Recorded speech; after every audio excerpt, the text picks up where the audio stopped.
దేవుడు మన పక్షమునుండగా మనకు విరోధి ఎవడు?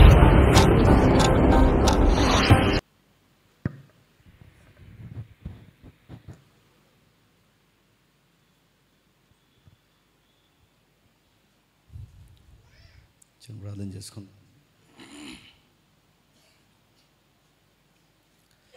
పరలోకమందున మా తండ్రి, మరికొన్ని సంగతులు వినిపించండి.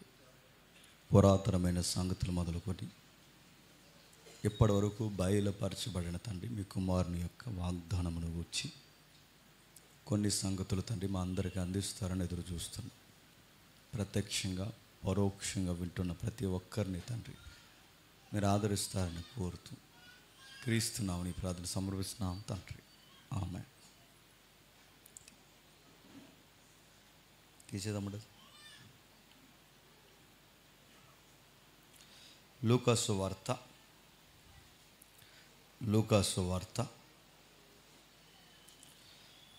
మొదటి అధ్యాయం.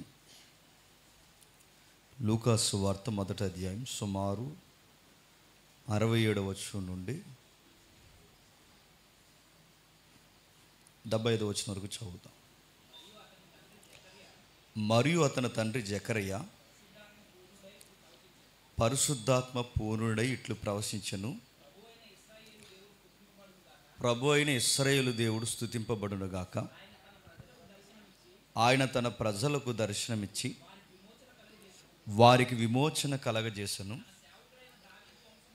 తన సేవకుడైన దావీదు వంశమునందు మన కొరకు రక్షణ శృంగమును, అనగా మన శత్రువుల నుండి, మనలను దేశించు వారందరి చేతి నుండి తప్పించి రక్షణ కలగజేసెను. దీనిని గూర్చి ఆయన ఆది నుండి తన పరిశుద్ధుల ప్రవక్త నోట పలికించెను. ఆయన మన పితరులను కరుణించుటకును తన పరిశుద్ధ నిబంధనను, అనగా మన తండ్రి అయిన అబ్రహాముతో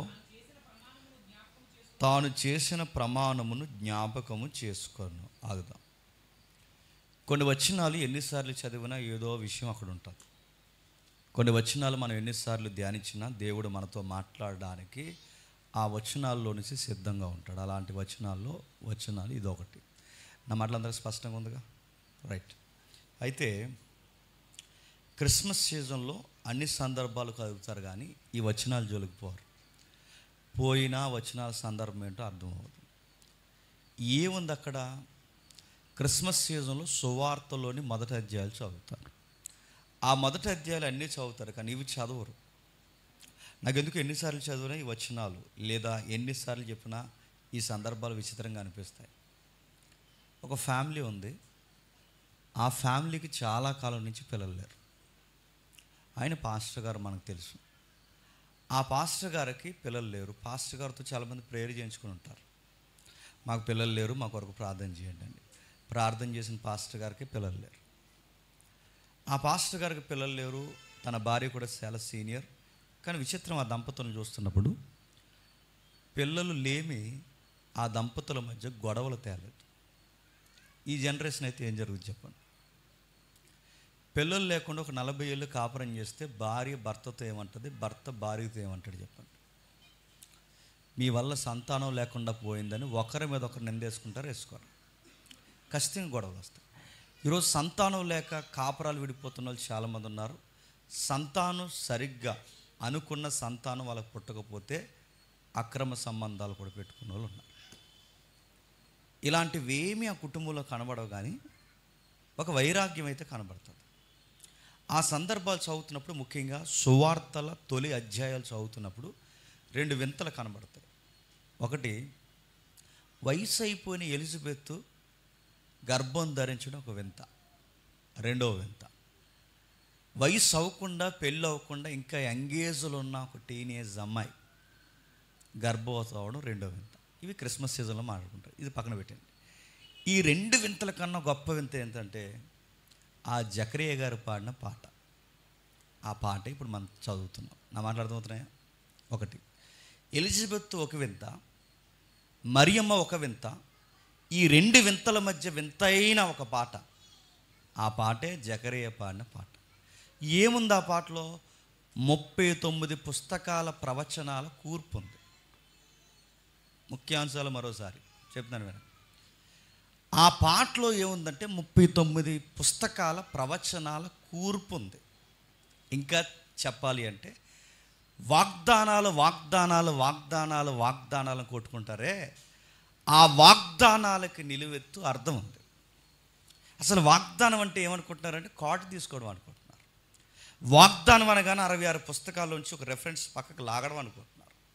వాగ్దానం అనగానే ఏమనుకుంటున్నారంటే సందర్భంలోంచి ఒక వాక్యాన్ని పక్కకి తీసేసి ఆ సందర్భాన్ని గాలి వదిలేసి ఆ వచనాన్ని నీ సందర్భంలో కలిపేయడం ప్రవచనం అనుకుంటున్నారు. నేను చెప్పానుగా, చాలా వర్తమానాల్లో మీకు కూడా చెప్తున్నాను, మరొకసారి వినండి, జ్ఞాపకం చేసుకోండి. సందర్భం లేకుండా వాగ్దానం కార్డులు తీసుకుంటే ఆడవాళ్ళకి రావాల్సిన కార్డు మొగోడు రావాల్సిన కార్డు వస్తే, మొగోళ్ళకి రావాల్సిన కార్డు ఆడవాళ్ళకి రావాల్సిన మొగోలు కొడపోతే ఈ ఆడవాళ్ళ కార్డు మొగోడికి వచ్చింది. అది పాస్టర్ గారికి తెలియకుండా ఇస్తాడు. ఒక కంగారు కురగాడు ఆ కార్డులు కలిపేశాడు. ఆ మొక్క పాస్టర్ గారు చెప్పాలిగా, చెబితే చెయ్యి అంటాడని చెప్పలేదు. ఆ కార్డు పాస్టర్ గారు తెలియకుండా ఇచ్చేసాడు. ఇచ్చేస్తే ఏమైంది? ఆడికి ఈ కార్డులు ఎలా వచ్చింది? ఏమని వచ్చింది? వచ్చే ఏడాదికి గర్భవతం అవుతామని వచ్చింది. అవుతాడా? చస్తాడు ఎదవా? అవుతాడా? ఆడవడవాడు. ఇప్పుడు ఆ రెఫరెన్స్ ఎక్కడిది? ఆ ఆది కాండంలో ఉంది. ఎవరు చెప్తున్నారు? దేవుడు చెప్తున్నాడు. ఎవరికి చెప్తున్నాడు? అబ్రహాం చెప్తున్నాడు. ఎవరికి అప్లై అవుద్ది? శారంకి అప్లై అవుద్ది. దీన్ని టెక్స్ట్ అన్నారుగా. వీటిని ప్రవచనాలు అంటారు, వాగ్దానాలు అంటారు. ఈ వాగ్దానాన్ని ఎలా అప్లై చేసుకోవాలో తెలియాలి. సందర్భాన్ని గాలికి పీకేయకూడదు. ఎందుకు ఈ మాటలు మనం మాట్లాడుకుంటున్నామంటే, ఆయన పాడిన పాటకు ఒక సందర్భం, ఆయన పాడిన పాటలో ఒక వాగ్దానం, ఆయన పాడిన పాటలో 39 పుస్తకాల ప్రవచనాలు, ఆయన పాడిన పాటలో నిబంధన అంటే ఇదిరా అబ్బాయి ఆయన చెప్పే ఒక నిలువెత్తు అర్థం. అలాంటి విషయాలు అక్కడ ఉన్నాయి. ఏమున్నాయి చూద్దాం, ఒకసారి చదువుదాం. మరియు అతని తండ్రి అయిన జకరియా పరిశుద్ధాత్మ పూర్ణుడై, గాలి మాటలు ఏం చెప్పలేదు. ఏం చెప్తున్నాడు చెప్పండి? పరిశుద్ధాత్మ పూర్ణుడై. ఆయన ఆత్మతోనే చెప్తున్నాడు. కొడుకు పుట్టాడన్న ఉత్సాహంలో ఏదో పిచ్చిపాటలు పాటలేదు ఆయన. ఈరోజు అడుగుతున్నాను, మనకు పిల్లలు పుడితే మనకి దాన్ని ఎలా ఎక్స్ప్రెస్ ఇవ్వాలో తెలియదు. తెలుసుదా? మనకు పిల్లలు పుట్టారనుకోండి, పిల్లలు పుడితే ఎలా ఎక్స్ప్రెస్ ఇవ్వాలో తెలియక మన ముందున్న వాళ్ళు ఎలాంటి ఎక్స్ప్రెషన్ అయితే ఇచ్చారో అదే చూసి ఎగ్జాక్ట్ మక్కి కాపీ కొట్టి, అందరు స్వీట్లు పెంచారా, మనం స్వీట్లు పంచాలి. అందరూ ఎలా అన్నారా అలా అన్నారు. కొంతమంది ఎక్స్ట్రీమ్గాలు ఉంటారు. యాహూ అన్నారంట. ఎవరెస్ట్ ఎక్కావా? యాహూ ఏంటి అడుగుతున్నాను. ఒకడు ఏకంగా ఏం చేశాడు చెప్పిన, కంగ్రాచులేషన్ చెప్పి నర్సు గారిని ఎత్తేసుకున్నాడు. నర్సు గారిని ఎత్తుకోవడం ఏంటి? బెడ్ మీద ఆవిడ కంగారు అయిపోతుంది. దించు, నేనకంటే ఆవిడని ఎత్తుకుంటా పెట్టాను అడుగు. నా మాట అర్థమవుతాయి. ఎక్స్ప్రెషన్ తెలియదు అడుగుతున్నాడు. కొంతమంది ఆనందంలో ఏదేదో చేసేస్తుంటారు. కొంతమంది ఆనందంలో ఆ ఎక్స్ప్రెషన్ ఎలా ఇవ్వాలో తెలియదు. ఇది కాదు జకరియా. తన ఆనందంలో కూడా తన ఎక్స్ప్రెషన్లో ఒక ప్రవచనం ఉంది, ఒక వాగ్దానం. చాలా అర్థవంతంగా ఆయన చాలా మాట్లాడుతున్నాడు, అర్థవంతమైన పాట పాడుతున్నాడు. ఏమైనా పాట పాడుతున్నాడు? నేను చాలాసార్లు చెప్పాను, ఏమైనా పాట పాడుతున్నారు. ఇప్పుడు పాటలు పాడతారు అమ్మలు, తండ్రులు. ఏమైనా పాట పాడతారు చెప్పండి? బాబు ఏడిసారట అన్నదంట, బాబు లేడే అందంట. బాబు లేకుండా ఆడ పడతాడండి? అమ్మ లేదా? అమ్మ లేకుండా గాలిలో చూస్తాడు గ్రహాంధ్ర జీవాడు. బాబులు అమ్మలు లేకుండా పుట్టరు, వాళ్ళు ఉంటేనే పుడతారు. మరి అంటే మనకి ఏం పాటలు పాడాలో తెలియదు, ఎలా ఎక్స్ప్రెషన్ ఇవ్వాలో తెలియదు, వాళ్ళని ఎలా బుజ్జగించాలో తెలియదు. కానీ గమనించండి, బైబిల్ భక్తులు వాళ్ళ ఆనందంలో కూడా ప్రవచనాలు ఎత్తి పాటలు పాడారు. వారి సంతోషంలో వాగ్దానాలు జ్ఞాపకం చేసుకున్నారు. పరిశుద్ధాత్ముడి చేత కొన్ని విషయాలు తెర మీద తీసుకొచ్చారు. ఏమంటున్నారు? మరియు అతని తండ్రి జకరియా పరిశుద్ధాత్మ పూర్ణుడై ఇట్లా నేను ప్రవశించను, ప్రభు అయిన ఇశ్రాయేలు దేవుడు స్తుతింపబడునుగాక. ఆయన తన ప్రజలకు దర్శనమిచ్చి వారికి విమోచన కలగజేసిన. ఏమంటున్నాడు? మీకు హిస్టరీ ఏమైనా అర్థమవుతుందా? ఆ పాటలో ఒక చరిత్ర మురిపెడుతున్నాడు చూడండి. తన ప్రజలను ఇశ్రాయేలులను దేవుడు మరిచిపోలేదు. మలాకి తర్వాత ఇంతకాలం నిశ్శబ్దం అయిపోయిందని దేవుడేమీ మర్చిపోలేదు. మర్చిపోయాడని ఇశ్రాయేలు సమాజమా మీరు అనుకోవద్దు. 1 సంవత్సరం కాదు, 2 సంవత్సరాలు కాదు, మలాకి తర్వాత సుమారు 400 సంవత్సరాల దేవుడు నిశ్శబ్దం అయిపోయాడుగా. ఇక పట్టించుకోలేదు అనుకోకండి.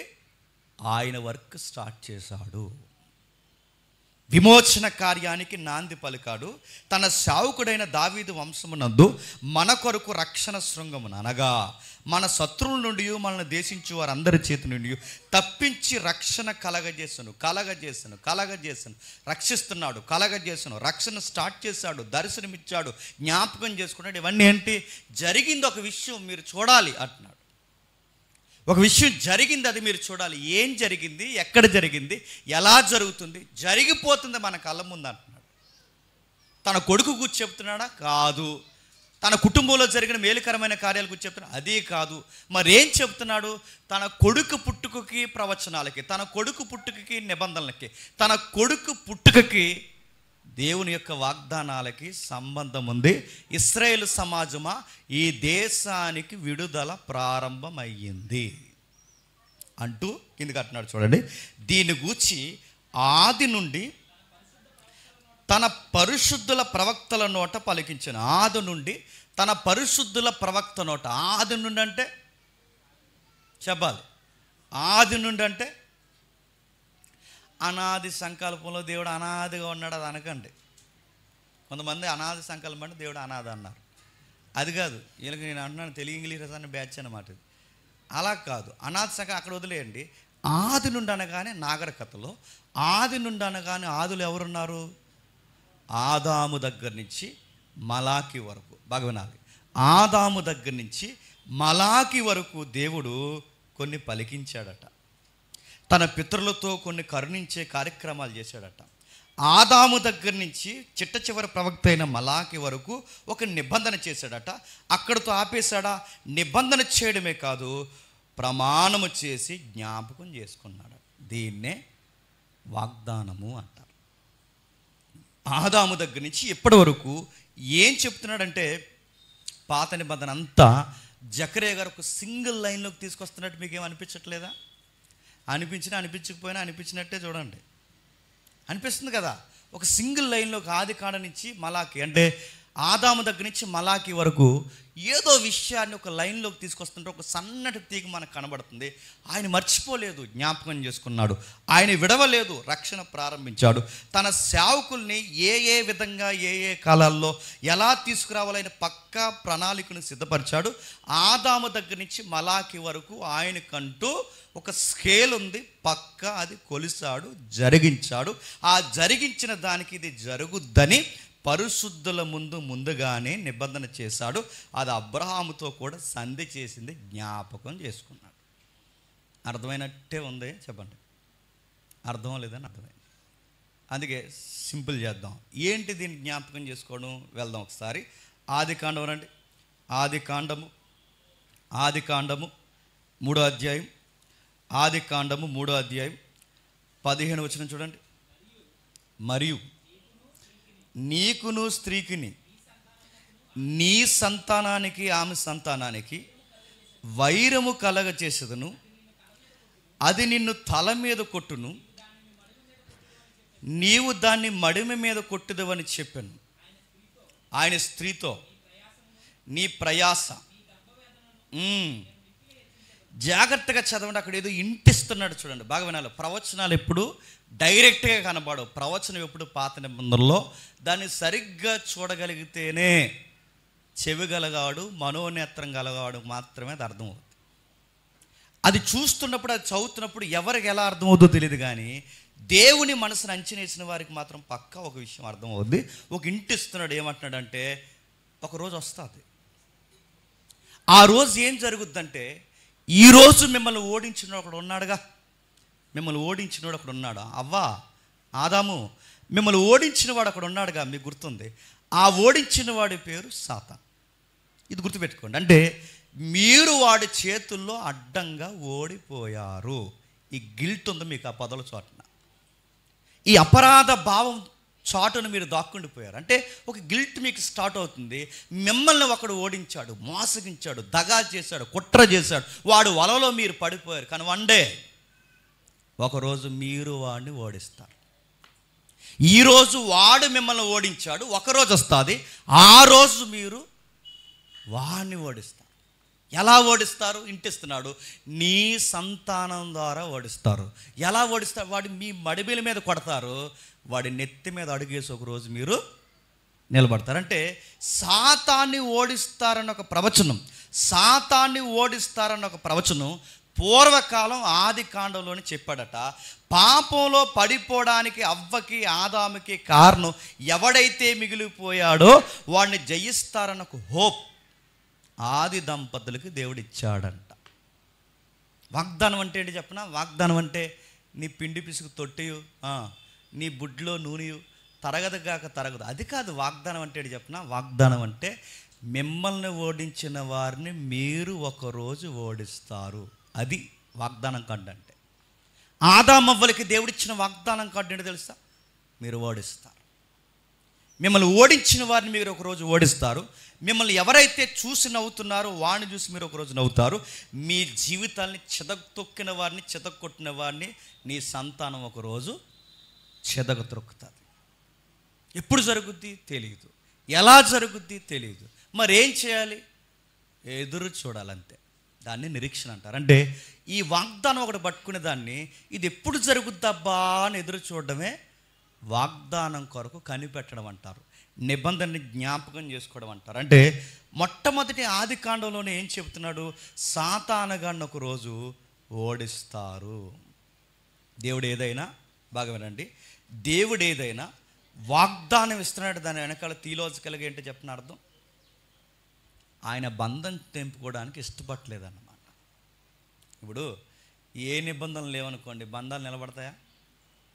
నిలబడతాయా? బంధాలు నిలబడాలంటే ఒకరికొకరికి బాండింగ్ చేసుకునే ఆ నిబంధనలు ఏవైతే ఉన్నాయో అవి మనం పెట్టుకోవాలి. అది భార్యాభర్తల బంధమైనా, స్నేహమైనా, చివరికి సంఘమైన ఒక సిస్టమేటిక్గా నడవాలి అంటే కొన్ని నిర్ణయాలు బలంగా తీసుకోవాలి. అప్పుడే కదండి నడుస్తాయి. ఏ నిర్ణయాలు లేకుండా కలిసి ఉందాం అంటే ఉంటారా? అసాధ్యం. దేవుడు కూడా మానవులతో కలిసి ఉండడానికి ఇష్టపడుతున్నాడు. ఆయన కలిసి ఉండడానికి ఇష్టపడడానికి ఆయన ప్రూఫ్గా, ఎవిడెన్స్గా ఏమి ఇస్తున్నాడంటే కొన్ని వాగ్దానాలు ఇస్తున్నాడు. నిబంధన ఏర్పాటు చేసుకోవడం. నిబంధన అంటే ఏంటంటే దానికి మూలార్థం ఉంది, ప్రామిస్. వాగ్దానం, ప్రామిస్ అంటే నేను మీకు ఒట్టేసి చెబుతున్నా.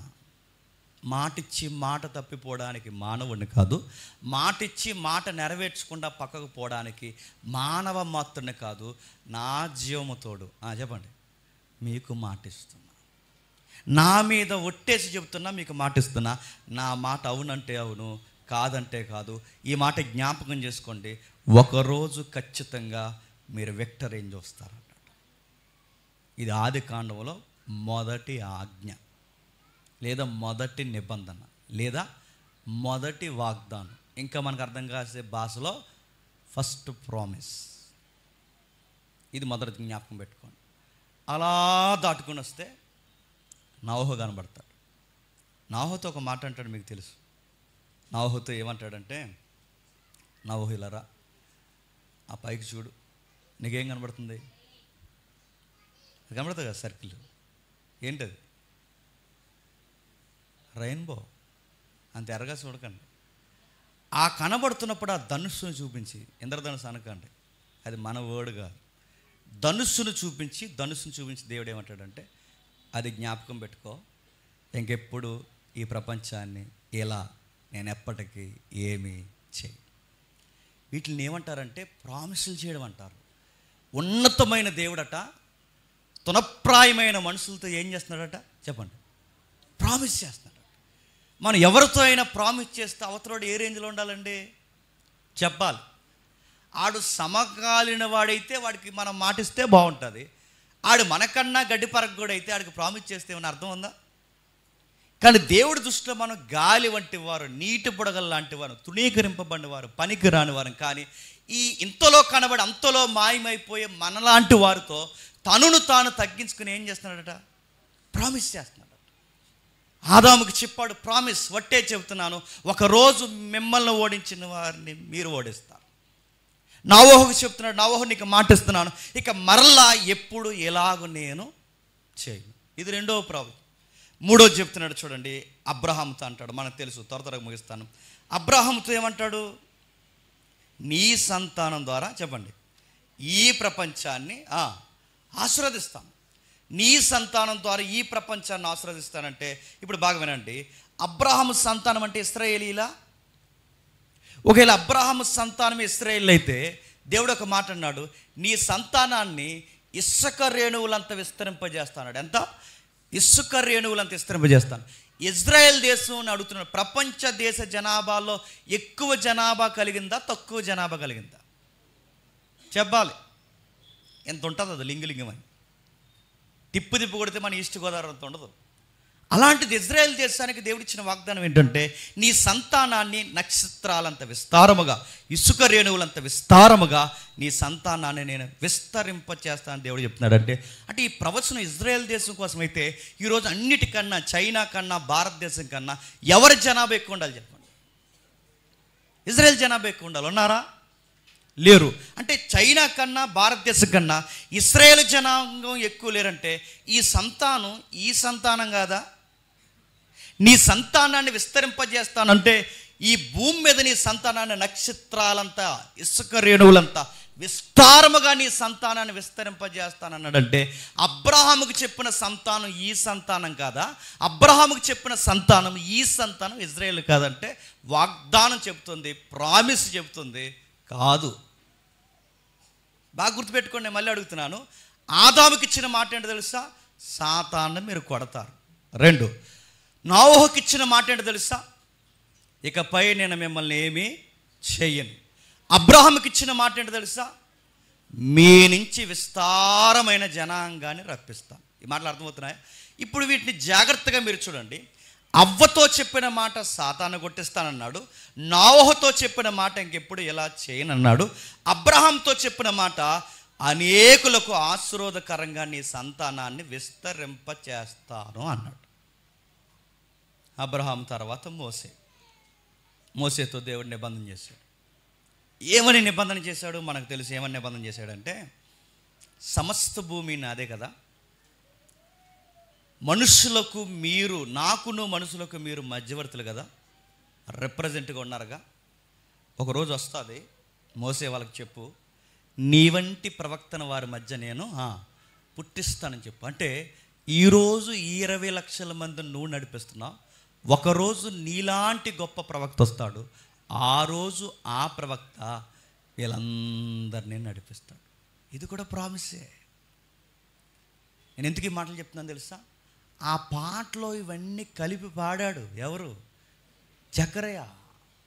మన పితరులకు చేసిన వాగ్దానం దేవుడు మర్చిపోలేదన్నాడంటే ఏం మర్చిపోలేదు? అవ్వమ్మకి ఇచ్చిన మాట మర్చిపోలేదు, నోవహుకి ఇచ్చిన మాట మర్చిపోలేదు, అబ్రహాముకి ఇచ్చిన మాట మర్చిపోలేదు, మోసేకి ఇచ్చిన మాట మర్చిపోలేదు. ఇంకా ఏం మాటలు ఇచ్చాడు? ఒకరోజు దావీదు వచ్చాడు. దావీదుకి ఏం చెప్పాడు ఒకసారి చూడండి. 2వ సమూయేలు గ్రంథం 12వ అధ్యాయం, 2వ సమూయేలు గ్రంథం 12వ అధ్యాయం 16వ వచనం. 2వ సమూయేలు గ్రంథం 12వ అధ్యాయం 16వ వచనం.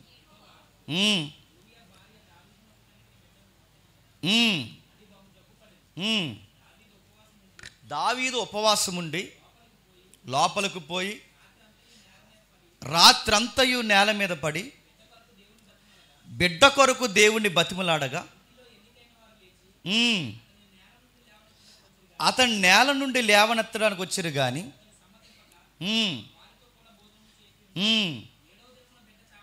అని చెబుతూ ఆ పరంపరలో ఒక విషయం, సందర్భం కొనసాగుద్ది, రిఫరెన్స్ మిస్ అయింది. అందులో దేవుడు ఒక మాట అంటాడు, దావీదు గుర్తుపెట్టుకో, మర్చిపోకో, ఒక మాట నీకు చెప్తున్నాను, నీకు నేను చేస్తున్న నిబంధన ఏంటంటే నీ రాజ్యం ఎప్పటికీ ఆరిపోదు, నీ కొరకు ఒక దీపం ఎప్పుడు సిద్ధంగా ఉంటుంది, నీ సింహాసనాన్ని వేలడానికి ఒక రోజు నీ కొడుకు నీ గర్భం నుంచి రాబోతున్నాడు. ఎంత? 7వ అధ్యాయం 13వ వచనం చూడండి. 7వ అధ్యాయం 13వ వచనం. 7వ అధ్యాయం 13వ వచనం. అతడు నా నామ ఘనత కొరకు ఒక మందిరము కట్టించును, అతని రాజ్య సింహాసనమును నేను నిత్యముగా స్థిరపరచదును, నేను అతనికి తండ్రినయుందును, అతడు నాకు కుమారుడు ఉండు. బాగా వినాలి, ఇది కేవలం అక్కడికక్కడ సందర్భానంగా తీసుకున్న, ఇది కేవలం సొలొమోను కోసం అయితే ఇప్పటికీ సొలొమోను రాజ్యం ఉందా? లేదు. ఇప్పటికీ సొలొమోను సింహాసనం ఉందా? లేదు. ఇప్పటికీ సొలొమోను మందిరంలో ఆ రోజు జరుగుతున్న ఆరాధనలు జరుగుతున్నాయా? లేదు. మరి ఇది ఎవరి గురించి చెప్తున్నది? మనకి చూచాయిగా ఆ బయటికి సొలొమోను కనబడుతున్నా ఇంటర్నల్గా మాత్రం మనకు కనబడుతున్నది ఎవరో ఉన్నారు. అంటే దావీదుకు కూడా మాటిచ్చాడంటే మాటిచ్చాడు. ఏమైనా మాటిచ్చాడు? ఈ సింహాసనం మీద ఎప్పుడు పరిపాలన జరుగుద్ది, డోంట్ వరీ డేవిడ్ అని చెప్పి.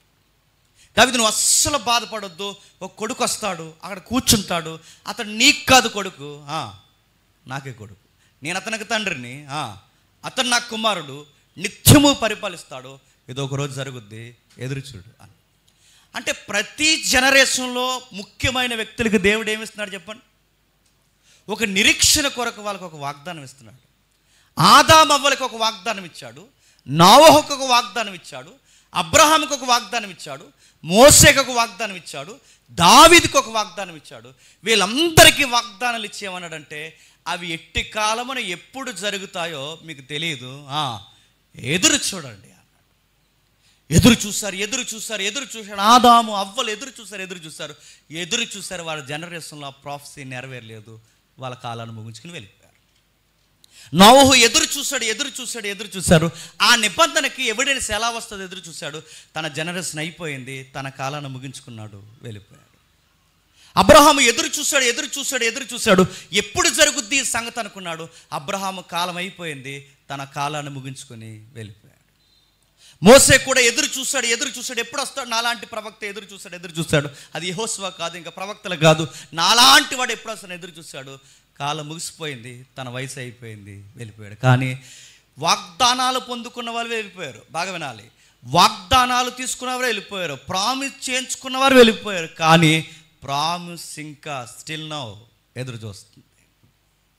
ప్రామిస్ ఇంకా ఉంది, అది ఎదురు చూస్తుంది, అది ఇంకా అంటే తీసుకున్నవారు లేరేమో కానీ ప్రామిస్ మాత్రం ఇంకా రన్ అవుతుంది. అది ఎప్పుడు నెరవేరుద్ది? వాళ్ళ జనరేషన్ ఇంకా దాన్ని పట్టుకొని నడుస్తున్నారు. ఇది ఆ పాస్టర్ గారికి జ్ఞాపకం ఉందంటే. ఎవరు ఆ పాస్టర్ గారు చెప్పండి? జకరియా గారు. ఆదాము ఎదురు చూసింది, అబ్రహాం ఎదురు చూసింది, నోవహు ఎదురు చూసింది, మోసే ఎదురు చూసింది, దావీదు ఎదురు చూసింది. ఏవేవైతే ఈ రోజుకి మనం ఎదురు చూస్తున్నామో అవి జరుగుతున్నాయి. నా కళ్ళారా నేను చూస్తున్నాను. నా కళ్ళ ముందు వింత, వృద్ధాప్యమందు నా భార్య గర్భవతి అవ్వడం నాకు వింత కాదు. కన్యపిల్ల నా కళ్ళ ముందు గర్భవతి అవ్వడం వింత కాదు.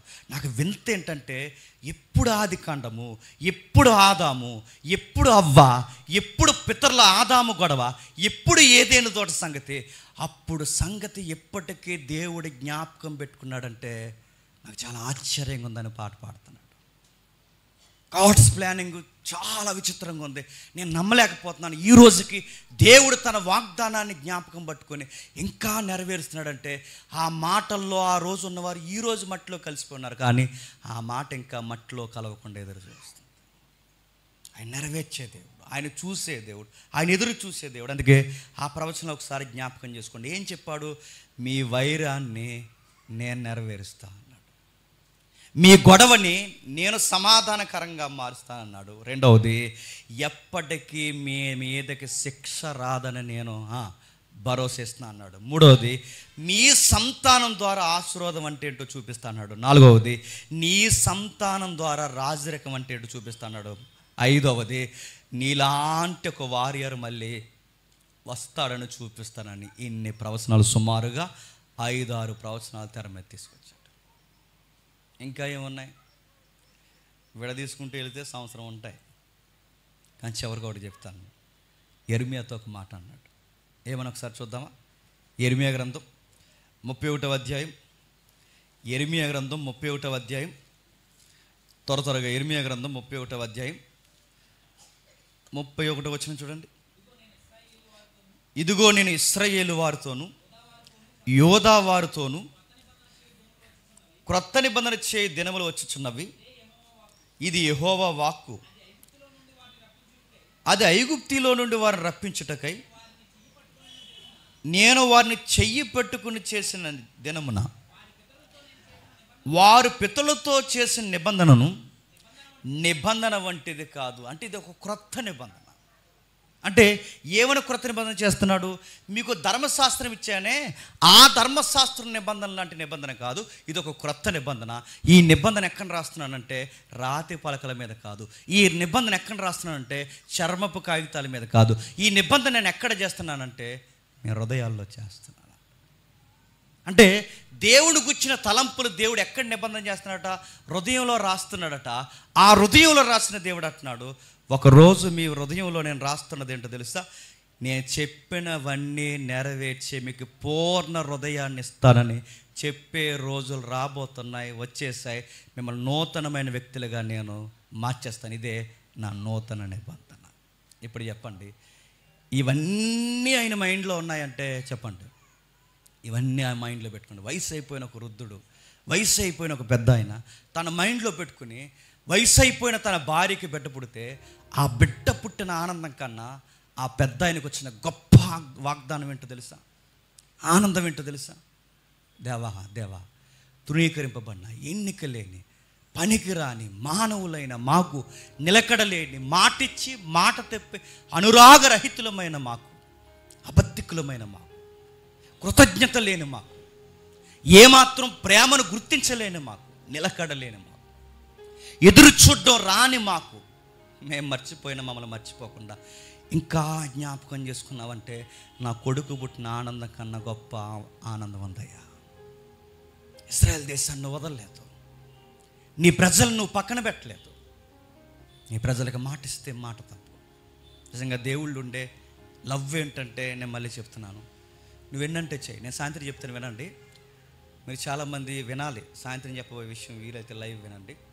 మనం ఎన్ని చేసినా అంటే నా మాట అర్థం చేసుకోండి, వాక్యాన్ని వదిలి వెళ్ళిపోయినా, పరిశుద్ధాత్మను వదిలేసి వెళ్ళిపోయినా, ఇంకా చెప్పాలంటే సంఘాన్ని వదిలి వెళ్ళిపోయినా, ఈ దేవుడి దగ్గర బాగా వినండి, మనం చేసుకున్నవన్నీ నెత్తి మీద తెచ్చిపెట్టుకున్నాం.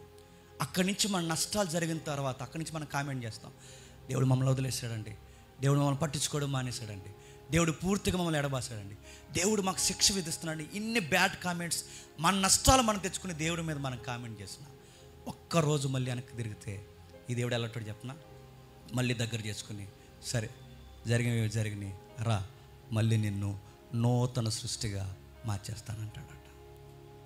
అది బైబిల్ దేవుడు అంటే. బైబిల్ దేవుళ్ళు ఉన్న గొప్పతనం ఏంటో చెప్పిన, నువ్వు ఎంత తృణీకరించినా ఆయన ఒక్కసారి మాటిస్తే విడవడుగాక విడవడు. అదే ఆయన గొప్పతనం.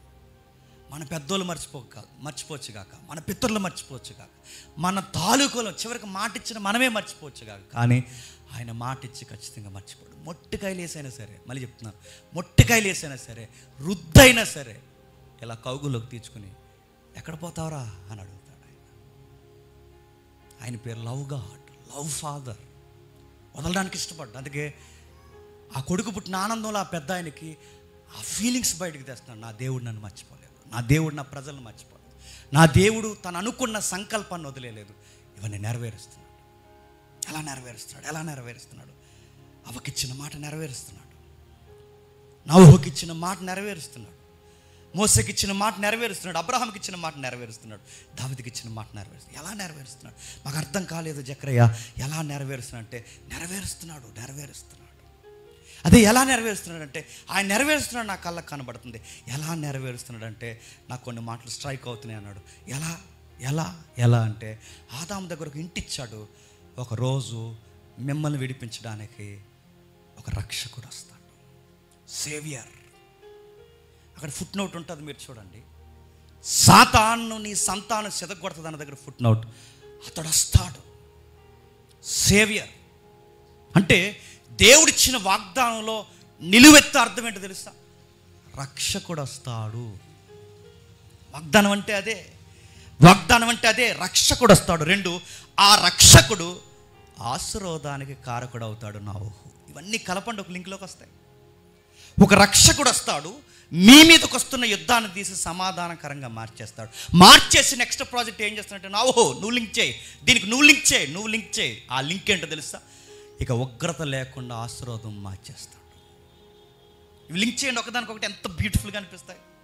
ఒక రక్షకుడు వస్తాడు, ఆ రక్షకుడు వచ్చి ఏం చేస్తాడంటే గొడవలు ఆపేస్తాడు, సాతానుతో వైరం లేకుండా పూర్తిగా శత్రువుని నిర్మూలన చేస్తాడు. 2వది, ఆ వచ్చిన రక్షకుడు ప్రపంచానికి ఆశీర్వాదకారకుడు అయిపోతాడు. ఇంకేం చేస్తాడు? ఇంకేమీ జరగదు, ఈయన యందుంటే ఇంకా ఏ శిక్ష విధి ఉండదని ఒక భరోసా ఇస్తాడు. ఎస్, ఈయన యందుంటే ఇక ఉగ్రత లేదు, శత్రువు లేదు, వ్యాధి లేదు, బాధ లేదు, తుఫాన్ లేదు, కరువు లేదు, ఏది లేదు, ఇక ఏమీ చేయదు. ఎందుకంటే క్రీస్తునందున్న వారికి ఏ శిక్ష విధి లేదనే ఒక వాగ్దానం నెరవేరు. రక్షకుడు, ఆశీర్వాదానికి కారకుడు, ఇక ఏమీ జరగదనడానికి ఒక నిలువెత్తు భరోసా ఇచ్చే వ్యక్తి, ఇంకా చెప్పాలంటే ఆయన ప్రవక్త. ప్రపంచానికి సరి అయిన యాజకుడు, సరి అయిన మాదిరికరమైన ప్రవక్త. ఆయన ప్రవక్త, నిజంగానే ప్రవక్త. ప్రవక్తలందరికన్నా గొప్పవాడు. ప్రవక్తలందరికీ ఎదురు చూసి ఏ ప్రవక్త కోసం ఎదురు చూశారో గొప్ప ప్రవక్త, ఆ ప్రవక్తే ఈయన. రాజా అంటే రాజే. వచ్చి మీకు చెప్పాను, ఈ రాజు వచ్చి ఏం చేస్తాడు? పొరుగు రాజులతో యుద్ధం చేయలేదు. ఈ రాజు వచ్చి ఏం చేస్తాడు? ఈ రాజు వచ్చి కొల్ల సొమ్మును కొల్లగొట్టి తెచ్చి మనకు పంచుతానని చెప్పలేదు. ఈ రాజు వచ్చి ఏం చేస్తాడు? ఏ రోజుతో కయ్యానికి దిగలేదు, పిలాతుతో గొడవకు దిగలేదు.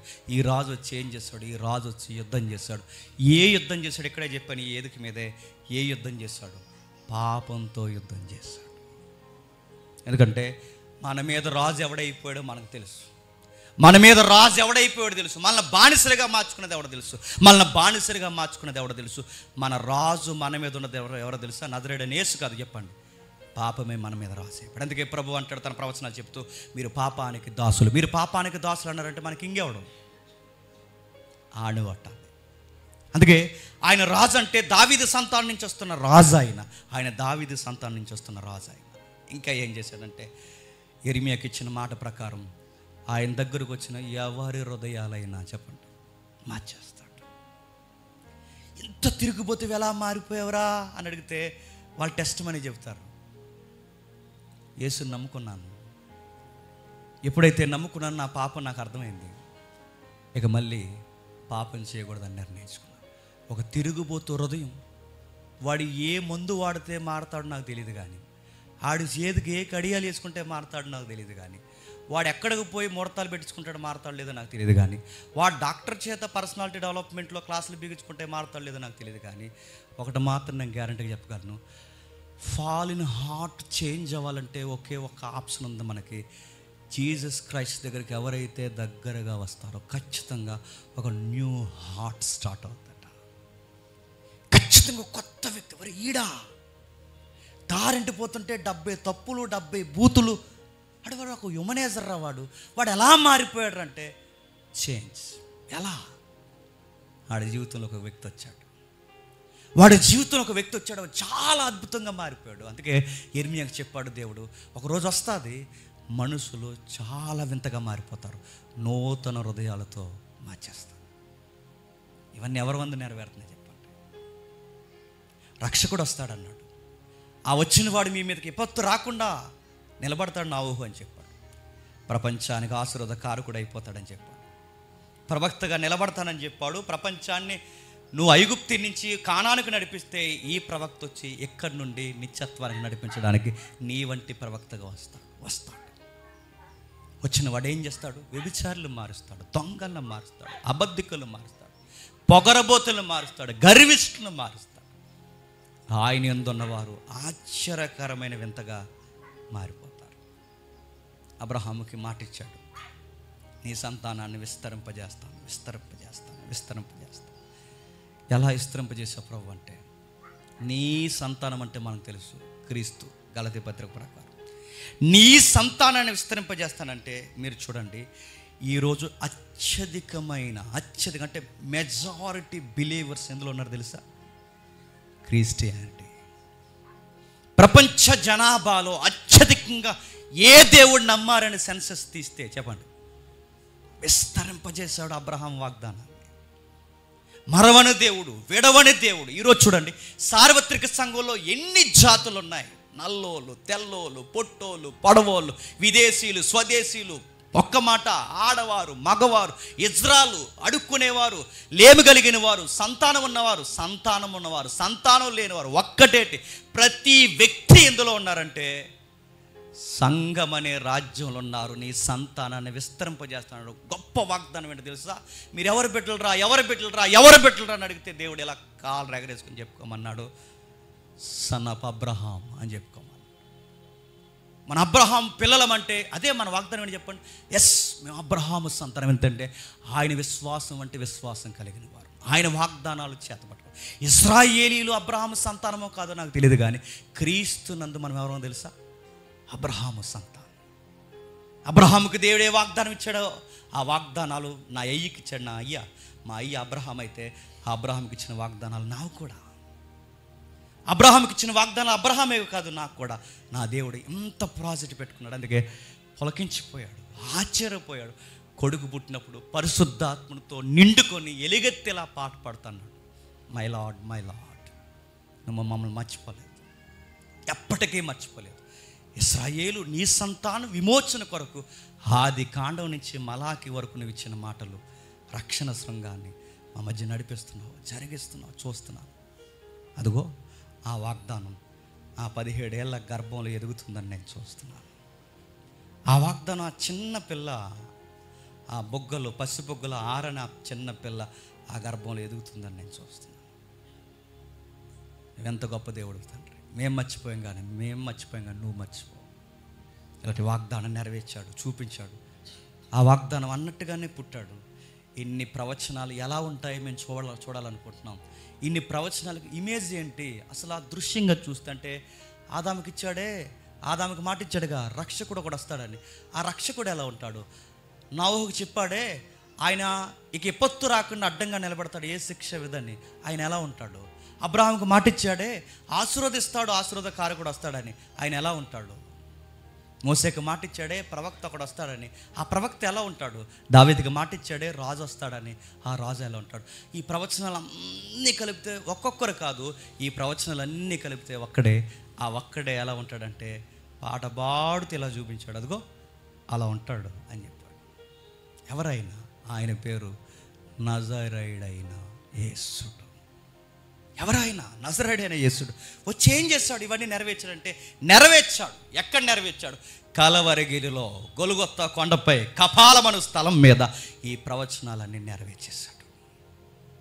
ఎలా నెరవేర్చాడు? ఇదిగో సర్పంతో ఫైట్ చేస్తాడు. సర్పంతో ఫైట్ చేస్తానంటే సాతానుతో ఫైట్ అంటే అక్కడ చెబుతున్నాడు చూడండి.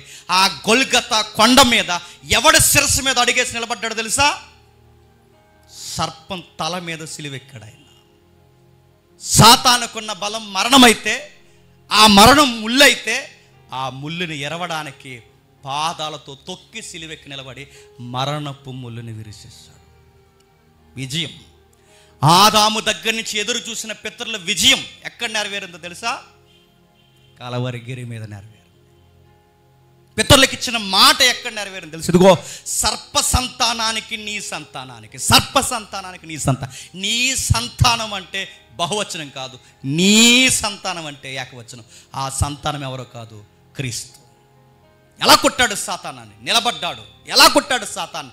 సాతానుగాడుకున్న బలం పాపం, పాపం వల్ల వచ్చిన జీతం మరణం.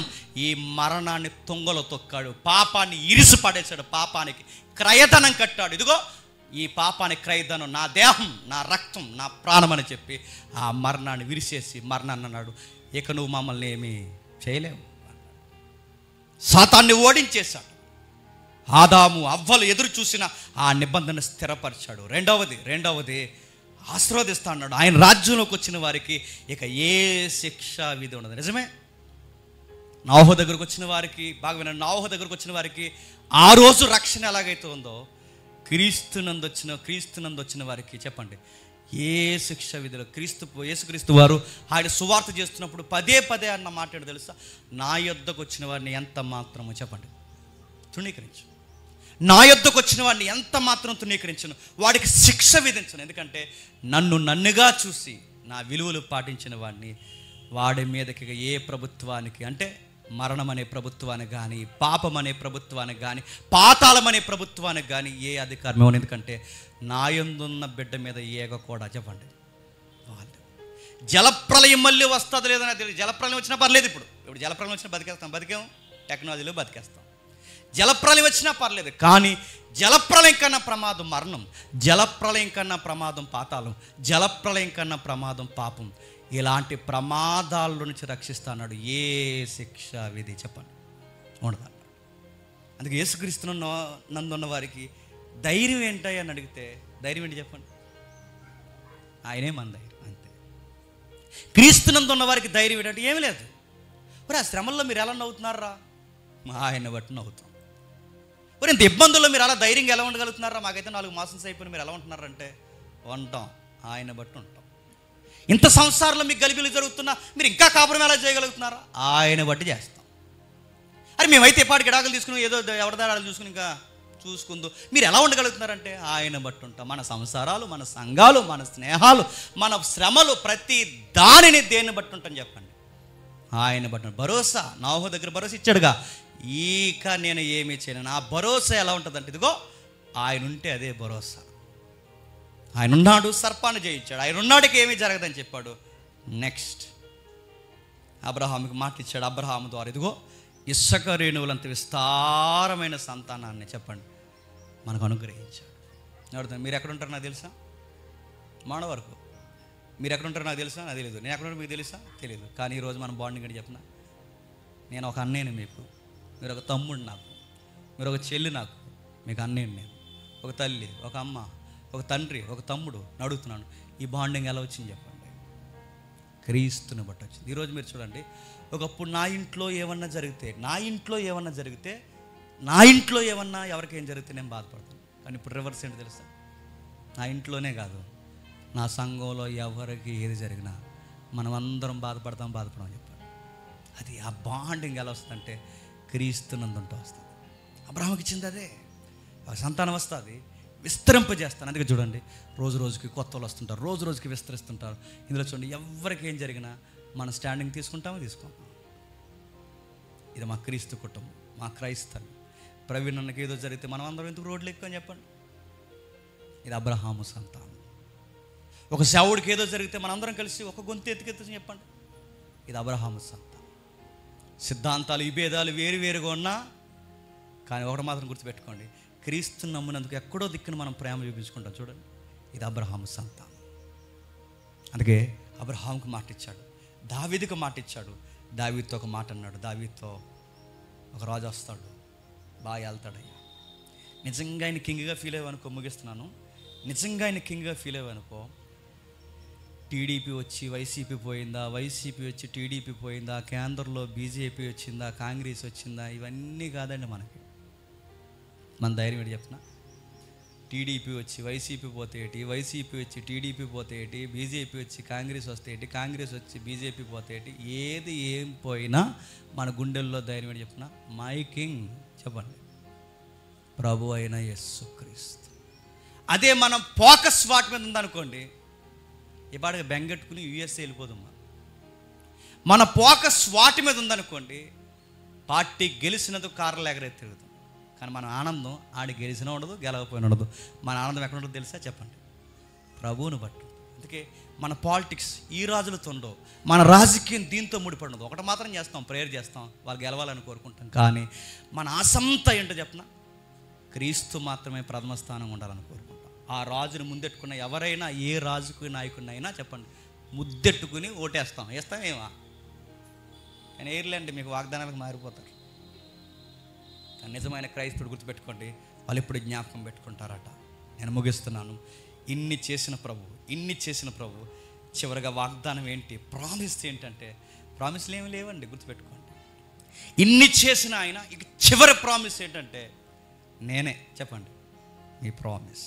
ఇప్పుడు చెప్పండి, ఏడాదికి ఒకసారి వెళ్ళి వాగ్దానం కార్డులు తీసుకుంటున్నారే, వాగ్దానం కార్డులు కాదండి, గొప్ప వాగ్దానం ఏంటి చెప్పిన, ఆయన నా కొరకు వచ్చేసాడు, నా కొరకు చనిపోయాడు, నా కొరకు మరణించి తిరిగి లేచాడు, మళ్ళీ వెళ్ళాడు, మళ్ళీ వస్తా అన్నాడు. బైబిల్ ఇలా పిండితే వాగ్దానం ఏంటి తెలుసా? క్రీస్తే. చెప్పండి మన వాగ్దానం, క్రీస్తే మన వాగ్దానం, క్రీస్తే మన వాగ్దానం, ప్రభువే మన వాగ్దానం, ప్రభువునే మన వాగ్దానం తీసుకోవాలి. ఏది మన వాగ్దానం? ఏది? ఇదే ప్రభుని వాగ్దానంగా చూసే వాళ్ళు ఉన్నారా? ప్రభు దగ్గరికి వెళ్ళి, ఈ ఏడాది మాకు ఏ వాగ్దానం ఇస్తాం, ఇంక ఏడాది అంతా గాలిదిరులు తిరిగాం, మళ్ళీ ఈ ఏడాది కూడా మేము గాలిదిరులు తిరుగుతాం, నీ రెక్కల చోటన గ్యారంటీగా మమ్మల్ని కాపాడుతామనడానికి ఓ లైసెన్స్ ఇస్తావా అని అడుగుతున్నా. ఏంటా లైసెన్స్ చెప్పండి. వాగ్దానం కార్డులు తీసుకోండి, ఇంటికి వెళ్ళి చదవండి. ఆ పుస్తకంలో క్రీస్తుకు సంబంధించిన ఏదో ఉంటుంది, దాన్ని పట్టుకోండి. ఇది ఎక్కడ నెరవేరిందో ఒకసారి చెక్ చేసుకోండి. అది నెరవేరిందని కన్ఫర్మ్ అయితే క్రీస్తుని బట్టి ఒంటి మీద తడిగుడ్డు వేసుకుంటారు, పొడిగుడ్డు వేసుకుంటారు, ఏ గుడ్డు వేసుకుంటారు వేసుకోండి. వేసుకుని అమ్మయ్యా నేను క్రీస్తునందున్నాను, నాకు ఏ డోకా చెప్పండి లేదు లేదని నమ్మకంగా ప్రశాంతంగా నిద్రపోండి. ఇది చాలంటే ఇంక యేసుక్రీస్తుని నమ్ముకుంటే మనం ఎన్ని అడిగినా ఒక మాట చెప్పాలి. ఏంటి చెప్పినా, ఆడేది అడిగినా ఈడేది అడిగినా ఇది అడిగినా ఎన్ని అడిగినా ఎన్ని ప్రాబ్లమ్స్ వచ్చిన ఆన్సర్ ఒకటే, నా ప్రభు నాతో ఉన్నాడు, నా ప్రభు చూసుకుంటాడు, సదాకాలం నన్ను ఎడవనన్నాడు. జరిగించాల్సిన టైంలో ఖచ్చితంగా అన్నీ చెప్పండి సమస్తము సమకూర్చి జరిగిస్తాం. మనం ఏం అడిగినా అది ఆన్సర్ చెప్తున్నాం అనుకోండి, కొన్ని రోజులు పిచ్చెక్కేద్ది, తర్వాత ఒక రోజు వాడికి అర్థం అవుద్ది. ఆ వాగ్దానం మన జీవితంలో నెరవేరుతున్నప్పుడు తెలియకుండా వాడు అంటాడు, నేను కూడా క్రీస్తుని చెప్పండి నమ్ముకుంటాను రా అంటాడు. అందుకే జకర్యా పులకించిపోయి పాడుతున్నాడు, ప్రభువా నా కొడుకు ఎందుకు పుట్టాడంటే నా కొడుకు నా వారసత్వాన్ని కొనసాగించడానికి కాదు, నా కొడుకు ఎందుకు పుట్టాడంటే మేము ఏదో అంబరాలు చేసుకోవడానికి కాదు, నా కొడుకు ఎందుకు పుట్టాడంటే నీ కొడుకు వచ్చాడని ఊరు వాడ చెప్పడానికి నా కొడుకు పుట్టాడు. నాకు బిడ్డలు ఎందుకు పుట్టారంటే నీ బిడ్డ వాగ్దానంగా ఈ భూమి మీదకి వస్తాడని చెప్పడానికే నాకు బిడ్డ పుట్టాడు. అందుకే జకర్యా పాటలో మరొకసారి ఏంటి చెప్పిన, నా భార్య నీ రాజ్య విస్తరణ కొరకే, నా బిడ్డ నీ రాజ్యాన్ని సాటింపేయడానికే, నా సేవా బతుకు జీవితం అంతా నీ వాగ్దానాలు జ్ఞాపకం చేసి ఒకరోజు ఈ భూమి మీద చనిపోవడానికి, మా ఎంటైర్ ఫ్యామిలీ నీకు సాక్ష్యంగా నిలబడడానికి. ఎంతకు మించిన ధన్యత మాకేమీ లేదు. మా ప్రభువా మా ప్రభువా మా ప్రభువా మా ప్రభు. పాట ముగించేశాడు. పాట అయ్యేసరికి ఆయన పెద్దోడు అయ్యాడని ఉంటుంది. ఆ తర్వాత వాళ్ళు ఏమయ్యారో తెలీదు. కానీ ఒకటి మాత్రం నేను చెప్పగలను, వాళ్ళు ఏమయ్యారంటే ఎప్పటికీ ప్యారడైజ్లో మన కొరకు చెప్పండి ఎదురు చూస్తారు. అబ్రహాం ఉంటాడు, ఎవరెవరు ఇప్పుడు ఈ ప్రాప్సీలు తీసుకున్నారుగా, అక్కడ ఆదాము ఉంటాడు, అబ్రహాం ఉంటాడు, నోవహు ఉంటాడు, దావీదు ఉంటాడు, మోసే ఉంటాడు, యెర్మీయా ఉంటాడు. ఇదే పాట మళ్ళీ ఎక్కడ డిస్కషన్ జరుగుతుంది చెప్పండి. మీరు ఎదురు చూశారు కదా, ఆదాము గారు మీరు ఎదురు చూశారుగా, నోవహు గారు మీరు ఎదురు చూశారుగా, అబ్రహాం గారు మీరు ఎదురు చూశారుగా, యెర్మీయా గారు మీరు ఎదురు చూశారుగా, దావీదు గారు మీరు ఎదురు చూశారుగా, మోసే ఎదురు చూసి మీరు చూడలేకపోయారు. కానీ ఒకరోజు నేను చూశాను, నా కళ్ళతో నేను చూశాను. జకర్యా పులకించిపోయి చెప్తాడు అక్కడ, నేను చూశాను. మీ కాలంలో జరగందే చెప్పండి, మా కాలంలో జరిగింది. నా కొడుకు దానికి పైలట్ అయ్యాడు, నేను చూశాను. నా కళ్ళు రెండూ ధన్యమైపోయినాయి, నా జీవితం ధన్యకరంగా మారిపోయిందని అక్కడ డిస్కషన్ చేస్తున్నప్పుడు వాళ్ళు ఎంత ముచ్చటగా మాట్లాడుకుంటారో ఒకసారి ఊహించుకోండి. గ్రేట్ జకర్యా గ్రేట్, మేము చూడలేదు, నువ్వు చూసావు జకర్యా గ్రేట్. నీ కళ్ళు ధన్యములైనవి, నీ పాదములు ధన్యమైనవి, నీ భార్య గర్భం ధన్యమైంది. మీ కాలం ధన్యకరమైన కాలం, మేము ఎదురు చూసిన కృపాకాలము మీరు ఎదురు చూశారు. గ్రేట్ పీపుల్స్, మీరు గ్రేట్ పీపుల్స్. ఇలా మాట్లాడుకుంటుంటారు. ఇప్పటివరకు మాట్లాడుకుంటారు చెప్పిన, నేడో రేపో మనం వెళ్ళే వరకు మాట్లాడుకుంటారు. అప్పుడు మనం వెళ్ళి చెప్తాం, ఏమని చెప్పినా, మీరు ఏదైతే చెప్పారో, మీరు ఏదైతే జరుగుతుంది అన్నారో అదంతా నెక్స్ట్ జనరేషన్లో మా కళ ఎదురు జరిగింది, దానికి మేమే చెప్పండి సాక్ష్యం. మన డిస్కషన్ జరుగుతుంది. ఇదంతా డిస్కషన్ జరుగుతున్నప్పుడు ఒక తెల్లని వస్త్రాలు వేసుకుని మన ప్రభు మన మధ్యకి ఒకరోజు చెప్పండి రానే వస్తాడు.